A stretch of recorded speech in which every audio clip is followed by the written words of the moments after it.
நம்பிக்கை நம்பிக்கை நம்பிக்கை நம்பிக்கை இல்லாமல் நாளை இல்லை. நான் எவ்வளவு ஒருத்தைய வீட்டுல வச்சிருந்தா உன் தங்கச்சி வாழ்க்கை என்ன ஆயிருக்கும் யோசிச்சு பாத்தியா? வசந்த், அருணா வீட்டை விட்டு போனதுக்கு நான் காரணம் இல்ல. அவன் என்ன சரியா புரிஞ்சுக்கல. உன்னை புரிஞ்சுக்கிட்டதால தான் விட்டுட்டு போயிட்டா. ஏய், அருணா வசதியா வாழ்ந்த பொண்ணு, உனக்காக தானே எல்லாத்தையும் விட்டுட்டு வந்தா. உண்மைதான். ஆனா என் தங்கச்சி உங்க கூட நல்ல மனைவியா தானே வாழறா. ஏயா, என் தங்கச்சியும் உன் தங்கச்சியும் ஒண்ணுதானா? உன் குடும்பம் சரியான பஞ்ச பரதேசி குடும்பம். என் கிட்ட கை நீட்டி சம்பளம் வாங்கினவன் ராமையா. என் குடும்பம் போட்ட பிச்சைல தான் உன் குடும்பம் வாழ்ந்துச்சு. பிச்சைக்கார குடும்பம்.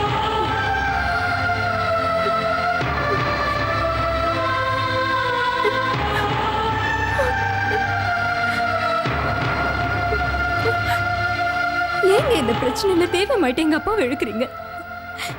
என்னாச்சு உங்களுக்கு? எங்க அப்பா மேல நீங்க பாசமா மரியாதையை வச்சிருந்தீங்களே, உங்களுக்கு இப்படி எல்லாம் பேச தெரியுமா?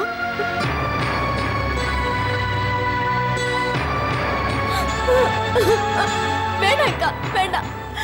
என்னால உங்க குடும்பத்துல எந்த பிரச்சனையும் வர வேண்டாம். நான் இந்த வீட்டை விட்டு போயிடுறேன். வேண்டாமா? வேண்டாம். நீ எங்கேயும் போகாத. நீ போனா பிரேமுக்கு ரொம்ப கஷ்டமாயிடும். நீ இங்கே இரு, நான் போறேன். வேண்டாங்க, நீங்க எங்கேயும் போக வேண்டாம். உங்களுக்கு பிடிக்காத யாரையும் நான் இந்த வீட்டுல சேர்க்க மாட்டேன். யமுனா, நீ எங்கேயாவது போயிடுமா?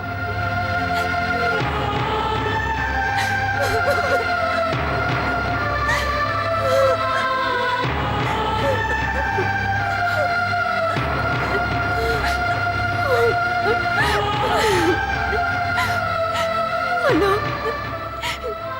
இனிமே நீயும் இந்த வீட்டுக்கு வர வேண்டாம். உனக்கு ஒரு தங்கச்சி இருந்தாங்கிறதே மறந்துடுடா, மறந்துடு. என்னம்மா?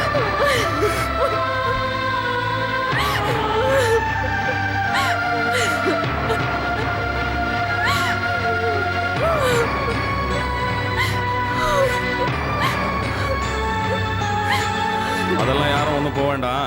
எனக்கு மனசு சரியில்லை, நான் போறேன். வேண்டாங்க, நடுவில் கொஞ்ச நாள் உங்களை காணாம நான் பட்ட கஷ்டம் எனக்கு தான் தெரியும். நான் ஒன்னும் ஒரே அடியா போய் சேர்ந்துட மாட்டேன். திருப்பி வருவேன். தள்ளிய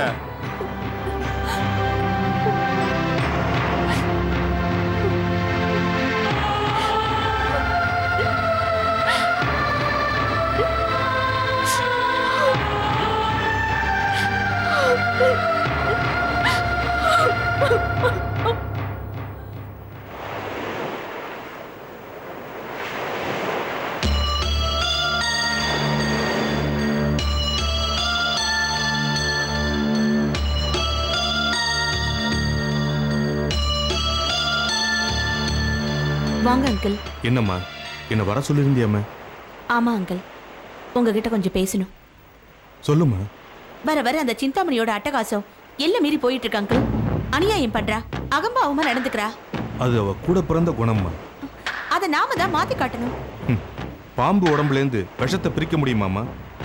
ஆனா அந்த பாம்பு மத்தவங்க மேல விஷத்தை பிரயோகப்படுத்த முடியாதபடி அதோட பல்ல புடுங்கிட்டா முடியுமாமா? நீங்க நினைச்சா நிச்சயமா முடியும். ஆனா சிந்தாமணி இந்த அளவுக்கு பந்தாவும் பகட்டும் காட்டுறேன்னா அதுக்கு காரணம் தான் கிட்ட பணமும் சொத்தும் இருக்குங்கிற தைரியம் தான். முதல்ல அந்த சொத்தையெல்லாம் அவகிட்ட இருந்து நாம பறிக்கணும். எப்படிமா? அந்த சொத்தெல்லாம் சிந்தாமணியை உழைச்சி சம்பாதிச்சதா? அவளுக்கு உழைக்க தெரிஞ்சிருந்தா ஏமா மத்தவங்க சொத்து மேல ஆசைப்பட போற? அவ முழுக்க முழுக்க அனுபவிக்கிற சொத்து எல்லாமே எனக்கும் என் பிள்ளைங்களுக்கும் சேர வேண்டியதுமா. அப்படின்னா ஏன் அந்த சொத்தையெல்லாம் இன்னும் அவகிட்டே விட்டு வச்சிருக்கீங்க? அங்கிள், நான் ஒண்ணு கேட்டா தப்பா நினைச்சுக்க மாட்டீங்களே? சொல்லுமா. அந்த சிந்தாமணி மேல உங்களுக்கு இன்னும் பாசம் இருக்கா? பாய்சன் மேல எப்படிமா பாசம் இருக்க முடியும்? அன்பான மனைவி, அருமையான மகன், எல்லாரும் என்கிட்ட இருந்து பிரிச்சவதாமா அவ. ஒரு முறை அவ மேல பாசம் வச்சதுனாலதான் இத்தனை வருஷமா இந்த குளத்துல நான் அலைஞ்சிட்டு இருக்கம்மா. சிந்தாமணி மேல நான் வச்ச நம்பிக்கை பொய்யாயிடுச்சும்மா. வீட்டை விட்டு போகும்போது மனைவி மேல நம்பிக்கை வைக்கணும், கார்ல போகும்போது டிரைவர் மேல நம்பிக்கை வைக்கணும், ராத்திரி படுத்தா காலையில எந்திரிப்போன்னு தினமும் நம்ம அந்த கடவுள் மேல நம்பிக்கை வைக்கணும். அப்பதான் நம்ம வாழ்க்கை நிம்மதியா இருக்கும்னு கண்ணதாசன் அர்த்தமுள்ள இந்து மதத்துல சொல்லியிருக்காருமா. ஆனா நம்பிக்கையை யாரு மேல வைக்கணுமோ அவங்க மேலதான் வைக்கணும். இது சிந்தாமணி எனக்கு கத்துக் கொடுத்த பாடம். தெய்வத்து மேல நம்பிக்கை வைக்கலாம், ஆனா பேய் மேல நம்பிக்கை வச்சா அது பொய்யா போயிடுமா. I'm sorry uncle. நான் ஏதாவது அதிகமா பேசி உங்க மனசை புண்படுத்தி இருந்தா என்ன மன்னிச்சிடுங்க. இல்லம்மா, உன்னை பார்த்த உடனே என் மனசுல இருந்ததெல்லாம் கொட்டிட்டேன். ஆரம்பத்துல தப்பு பண்ணிட்டு பின்னால அழுது என்னமா பிரயோஜனம். அதனாலதான் அங்கிள், வெறும் சொத்து மட்டும்தான் வாழ்க்கை இல்லைங்கிறத நாம சிந்தாமணிக்கு புரிய வைக்கணும். இந்த சொத்து பணம் இருக்கிறதால தானே அவ இவ்வளவு ஆட்டம் போடுறா. ஏற்கனவே பணத்தை காட்டி பெத்த பொண்ணோட சந்தோஷத்தையே அழிச்சிட்டா. அருணா பாவம் கணவனை பிரிஞ்சு வாழ விட்டியா வாழ்ந்துட்டு இருக்கா. இப்படியே விட்டோம்னா குடும்பத்தில் இருக்கிற எல்லாரையுமே அழிச்சிடுவா. அங்கிள், உங்களுக்கு அந்த சொத்து வேணான்னா அதை ஏதாவது அநாத ஆசிரமத்துக்கு எழுதி வச்சிருங்க. ஆனா அதை சிந்தாமணிக்கு மட்டும் விட்டு வைக்காதீங்க. அப்படி விட்டீங்கன்னா அவ நம்ம குடும்பத்தையே விட்டு வைக்க மாட்டா. எனக்கு தெரிஞ்சு வேற லாயர் நிறைய இருக்காங்க. அவங்கள சந்திச்சு இது விஷயமா நான் பேசிட்டேன். அவங்க உங்களை சந்திச்சு சில விவரங்களை கேட்கணும்னு சொன்னாங்க. அவங்கள போய் பாருங்க அங்கிள். கண்டிப்பா உங்க சொத்து உங்க கைக்கு வந்து சேரும். நீங்க கவலைப்படாதீங்க. சரிம்மா, நீ சொன்ன மாதிரி வக்கீல் கல்யாணி நான் போய் பார்க்குறேம்மா. Thank you uncle. வரம்மா.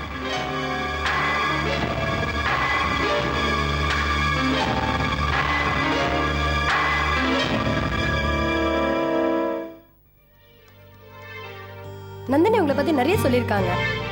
சொல்லிக்கிற மாதிரி நான் ஒன்றும் வாழ்க்கையில சாதிக்கலம்மா. சின்ன வயசுல நிறைய நான் சம்பாதிச்சேன். ஆனா கையில இருக்கிற விளக்க தொலைச்சிட்டு இருட்டில் தவிக்கிற மாதிரி இப்ப நான் வாழ்ந்துகிட்டு இருக்கேம்மா. கவலைப்படாதீங்க திருப்பதி. எந்த ஒரு மனுஷனும் வாழ்க்கையில ஏதாவது ஒரு சந்தர்ப்பத்துல தடுமாறதான் செய்வாங்க. விஸ்வாமித்திரர் மட்டும் அதுக்கு என்ன விதிவிலக்கா? விசுவாசமா இருந்த என் மனைவிக்கும் மகனுக்கும் நான் துரோகம் பண்ணிட்டேன். நான் சேர்த்து வச்ச சொத்துக்கள் எல்லாம் அவங்க அனுபவிக்க முடியாம போயிடுச்சு. அதற்கான முயற்சியில தான் இப்ப இறங்கி இருக்கோம். இத்தனை வருஷம் கழிச்சு சிந்தாமணி கிட்ட இருந்து என் சொத்துக்களை மீட்க வாய்ப்பு இருக்கா? வசந்துக்கு சேர வேண்டிய சொத்துக்களை நம்மளால ஒண்ணுமே பண்ண முடியாது. ஏன்னா அவர் சிந்தாமணி அம்மா பேர்ல பவர் ஆஃப் பட்டாணி எழுதி கொடுத்திருக்காரு. அது மட்டும் இல்லாம தான் நல்ல மனநிலைமையில இருந்து தான் எழுதி கொடுத்திருக்கேன்னு அதுல அவர் குறிப்பிட்டிருக்காரு. சோ அதை நம்மளால ஒண்ணுமே பண்ண முடியாது. ஆனா நீங்க இறந்து போயிட்டு தான் கோர்ட்ல சர்டிபிகேட் கொடுத்துதான் சிந்தாமணி அம்மா உங்க பேர்ல உள்ள சொத்துக்களை தன் பேர்ல மாத்திட்டு இருக்காங்க. இப்ப நீங்க உயிரோட வந்துட்டதுனால நம்ம அந்த சொத்துக்கள் மேல கிளைம் பண்ணலாம். அப்படி கிளைம் பண்ணா என் சொத்தெல்லாம் எனக்கு திரும்ப கிடைக்குமாமா? பல வருஷம் ஆயிட்டதுனால கேஸ் முடியறதுக்கு கொஞ்சம் காலதாமதம் ஆகும். ஆனா இதனால சிந்தாமணிக்கு நல்ல மைண்ட் டார்ச்சர் கொடுக்கலாம். நம்ம கோர்ட்ல ஸ்டே ஆர்டர் வாங்கிட்டோம்னா சிந்தாமணியால ஒண்ணுமே செய்ய முடியாது. அவங்களுடைய சொத்துக்கள் எல்லாம் நம்ம முடக்கி வச்சிடலாம். நல்லா யோசிச்சு சொல்லுங்க. நீங்க சொன்னீங்கன்னா அடுத்த நாளே நான் கோர்ட்ல கேஸ் ஃபைல் பண்ணிடுவேன். சரிம்மா, வாங்க. ஓஹோ, குப்பையை கிளற ஆரம்பிச்சாச்சா? இனிமே சிந்தாமணி வாங்கிறது என்ன ஆகுமோ? சரி சரி, விஷயத்தை அந்த அம்மா கிட்ட சொல்லி சில்லறையை வெட்டிக்க வேண்டியதா?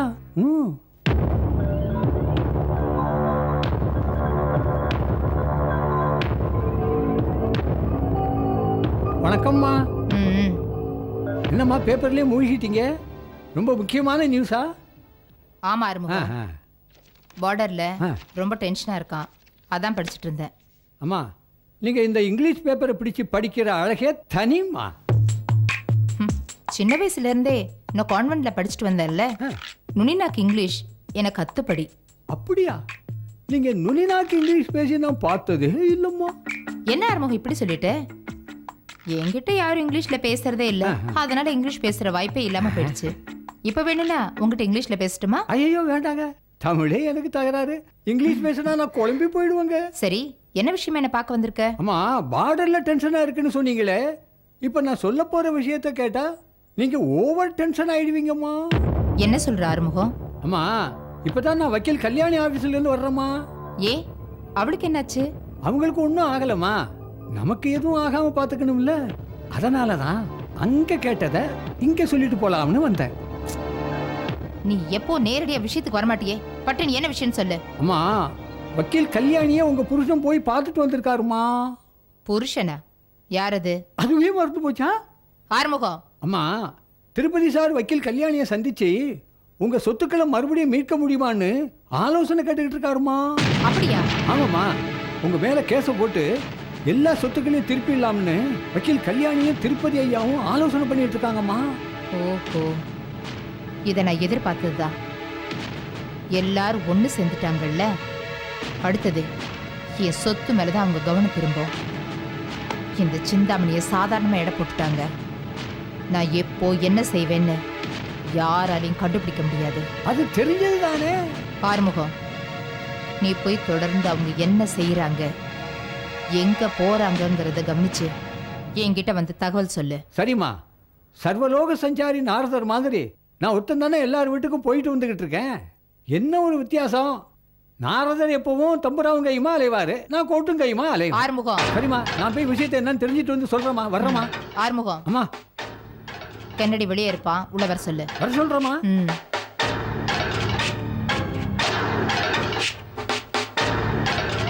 அம்மா கூப்பிட்டீங்களாம்மா? ராஜா எங்க இருந்தாலும் உடனே கூட்டிட்டு வா. சரிம்மா.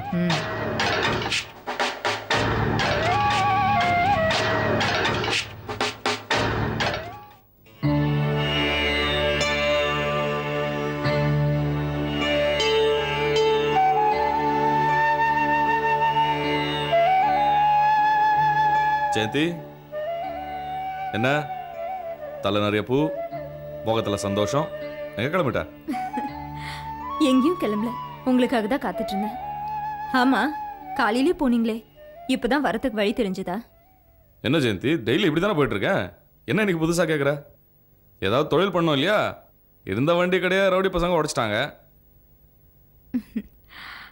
சரி, இன்னைக்கு என்ன நாளுன்னு தெரியுமா? வென்ஸ்டே. நான் அதை கேட்கல, இன்னைக்கு என்ன விசேஷம் தெரியுமா?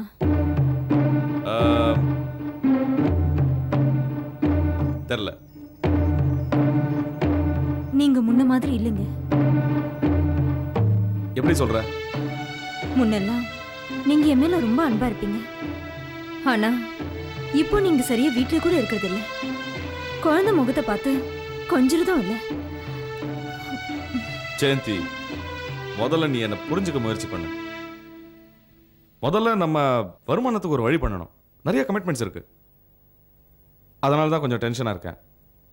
புருஷன் வெளில இருந்து உள்ள வந்தோடனே பிரச்சனை எல்லாம் சொல்ற சாதாரண மனைவி நீ இருக்கக்கூடாது. இல்லைங்க, நான் நிச்சயமா அப்படி இருக்க மாட்டேன். ஆனா இன்னைக்கு நம்ம கல்யாண நாள், அதை கூட மறந்துட்டீங்களே, அதான் எனக்கு ஒரு சின்ன வருத்தம். இன்னைக்கு நம்ம வெட்டிங் டே இல்ல? சாரி சாரி, மறந்துட்டேன், டென்ஷன்ல அதான். பரவாயில்லைங்க, நீங்க வந்ததும் கோயிலுக்கு கிளம்பலான்னு காத்துட்டு இருந்தேன். அப்படியா? கோயில் தானே, வா போயிட்டு வந்துடலாம். ஒரு நிமிஷம். Okay okay.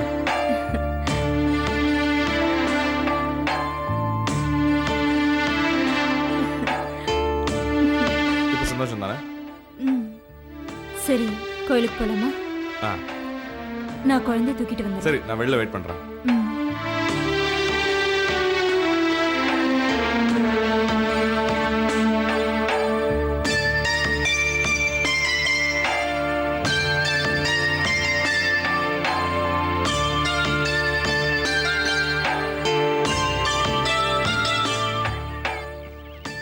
கப்பல் மாதிரி கார்ல போயிட்டு இருந்தீங்க. ஆனா இன்னைக்கு உங்க வாழ்க்கையை தலைகீழா மாறிடுச்சு. எல்லாம் என்னால தானே? அப்படியெல்லாம் ஒன்றும் இல்லை ஜெயந்தி, என் வாழ்க்கை மாறினதா எனக்கு தோணவே இல்லை.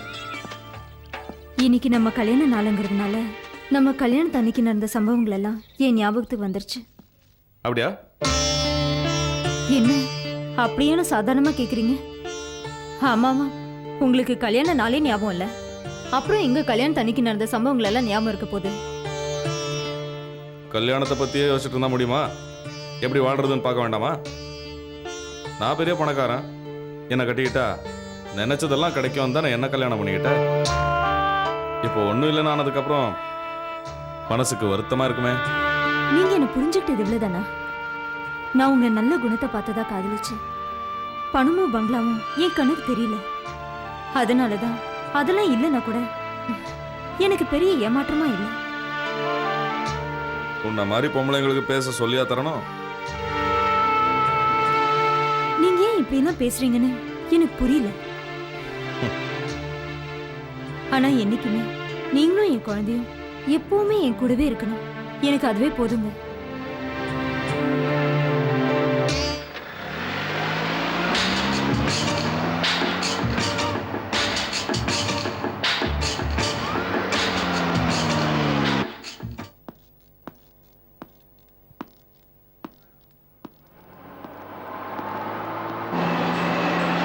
காரணம் இருக்கு.